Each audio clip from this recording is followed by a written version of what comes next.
Good afternoon. അപ്പം ഞാൻ കുളിയൊക്കെ കഴിഞ്ഞ് നമ്മുടെ മോം സ്കോട്ടിലേക്ക് ഇന്ന് എല്ലാം റെഡിയാകാനായിട്ട് ഇറങ്ങിയപ്പോൾ നമ്മുടെ ബാലാജി ഇന്ന് വിളി വന്നിട്ടുണ്ട്. അതായത് ബാലാജി ട്രാൻസ്പോർട്ടിന് വിളി വന്നിട്ടുണ്ട്.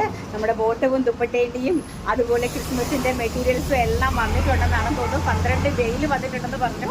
അപ്പോൾ എന്തായാലും അപ്പോൾ നമുക്ക് ട്രാൻസ്പോർട്ടിലോട്ടൊന്ന് പോകണം. പക്ഷേ ഇനിയിപ്പോൾ ഇവിടുത്തെ പരിപാടിയെല്ലാം കഴിഞ്ഞിട്ടേ പോകുന്നുള്ളൂ. അതുകൊണ്ട് ഞാനിന്ന് വീഡിയോസും ഒന്നും എടുത്തിട്ടില്ല കേട്ടോ. ഇവിടുത്തെ പരിപാടിയെല്ലാം കഴിഞ്ഞിട്ട് നമുക്ക് ട്രാൻസ്പോർട്ടിലേക്ക് പോവാം. ട്രാൻസ്പോർട്ടിലേക്ക് പോയിട്ട് അതെല്ലാം എടുത്തിട്ട് വന്നിട്ട് 2 ദിവസത്തിനുള്ളിൽ നിങ്ങൾക്ക് ബോട്ടം ദുപ്പട്ട കളക്ഷൻസ് എല്ലാം തന്നെ വരും. പിന്നെ വീഡിയോസ് നാളെ ആയിരിക്കും വരുന്നത്. സമയം കിട്ടിയില്ല ഇന്ന് എടുക്കാനായിട്ട്. അപ്പം അത് മാത്രമല്ല, അവൾ ജോയിൻ ചെയ്തിട്ടില്ല. ഞാൻ പറഞ്ഞില്ലേ, എൻ്റെ ഒരു സ്റ്റാഫ് അവൾക്ക് 5-ാം തീയതി സാലറി കിട്ടിക്കഴിഞ്ഞാലേ ജോയിൻ ചെയ്യാനായിട്ട് പറ്റുള്ളൂ കേട്ടോ. അപ്പോൾ അവളും ജോയിൻ ചെയ്തിട്ടില്ല. അപ്പോൾ ജോയിൻ ചെയ്തിട്ട് നമുക്ക് സ്റ്റാർട്ട് ചെയ്യാമെന്ന് വിചാരിച്ചു. കാരണം എന്താണെന്നറിയാമോ, അല്ലെങ്കിൽ നിങ്ങൾക്ക് കിട്ടത്തില്ല കേട്ടോ. ഇപ്പം നമ്മുടെ വീടിൻ്റെ ഫ്രണ്ട് വശമാണ് വേണ്ട. ഇതാണ് നമ്മുടെ വീടിൻ്റെ ഫ്രണ്ട് വശം. അപ്പോൾ ഞാൻ ഇതാണ്ട് നല്ല നൈറ്റി കളക്ഷനൊക്കെ വന്നിട്ടുണ്ട്. അപ്പോൾ ഞാനൊരു നൈറ്റി സാമ്പിൾ അടിച്ചു കൊടുത്തപ്പോൾ ഇട്ട് നോക്കി കൊള്ളാമോ. നമ്മുടെ ബത്തിക് പ്രിൻറ്റിന് നൈറ്റി ഇല്ലേ, ഫ്രോക്ക് നൈറ്റി. അപ്പോൾ അതിൽ ഞാൻ മറ്റേ നമ്മുടെ ഫ്രണ്ടിലേക്ക് അതൊക്കെ കെട്ടിയിട്ടുണ്ട്. എന്ന് വെച്ചാൽ ഇത് അഴുക്കാവാണ്ടിരിക്കാൻ വേണ്ടിയിട്ട്.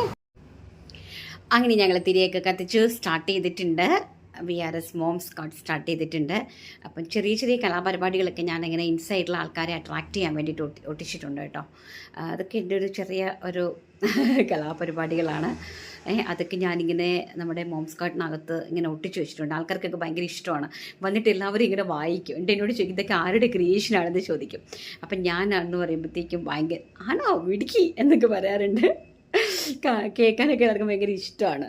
അപ്പം നല്ല ചോറും അതുപോലെ നല്ല കാത്തോരനും അതുപോലെ സാമ്പാർ, അതുപോലെ തന്നെ നല്ല മാങ്ങാച്ചാറ്. അത് മൂവണ്ട മാങ്ങയുടെ അച്ചാറാണേ. മത്തിക്കറി എന്ന് പറഞ്ഞാൽ ഒരു രക്ഷയില്ല. ഞാൻ രാവിലെ ഫ്രഷ് വാങ്ങിച്ചിട്ട് വന്നിട്ട് മുട്ടമത്തി. മുട്ടമത്തിയാണേ, അടിപൊളി. അത് കറി വെച്ച് അങ്ങോട്ട് പിന്നെ പൊരിച്ചു, പിന്നെ സാലഡ് ഉണ്ടാക്കി, പിന്നെ പപ്പടം ഉണ്ടാക്കി, എല്ലാം കൂടെ വെച്ചിട്ട് നല്ല അടിപൊളി ഒരു